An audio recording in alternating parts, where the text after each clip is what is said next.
A college student accidentally traveled into a book and was bound to a cannon fodder strategy system. When she opened her eyes, she became the maid who was beaten to death with a stick at the beginning of the book. The original owner was the female lead's personal maid, destined to take the blame for the female lead and become a victim of harem struggles. The system's task was to win over the tyrant and reverse her certain death. But she only felt absurd. She had to not only compete with the female lead for a man, but also win over a tyrant who killed without blinking an eye. As soon as she traveled over, she encountered a key scene. A concubine framed the female lead for causing her miscarriage, but the truth was exposed. The concubine wanted to push the maid out to take the blame. The tyrant ordered to beat her to death with a stick.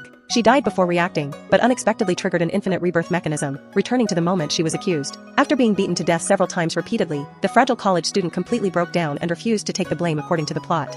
After being reborn many times, she completely let herself go. Sometimes she directly confronted the tyrant on the spot, scolding him for being incompetent and tyrannical. Sometimes she even took an extreme approach and attacked the female lead directly. This triggered the world's rule. The female lead was the core of the world. Killing her would make the whole world collapse, and everyone would die with her. After several times, the tyrant was tormented by her to the point of collapse. He alone died at her hands 20 times. In one rebirth, she did not kill the female lead. Instead, she accidentally seized the female lead's aura and became the new female lead, gaining the bug of infinite resurrection. This time it was the tyrant's turn to collapse. Even though he struck first every time, he still died with her. He was completely entangled by this repeatedly resurrected maid and believed she was possessed by an evil spirit. In another rebirth, the tyrant took the lead in convicting the concubine, thinking he could get rid of the trouble.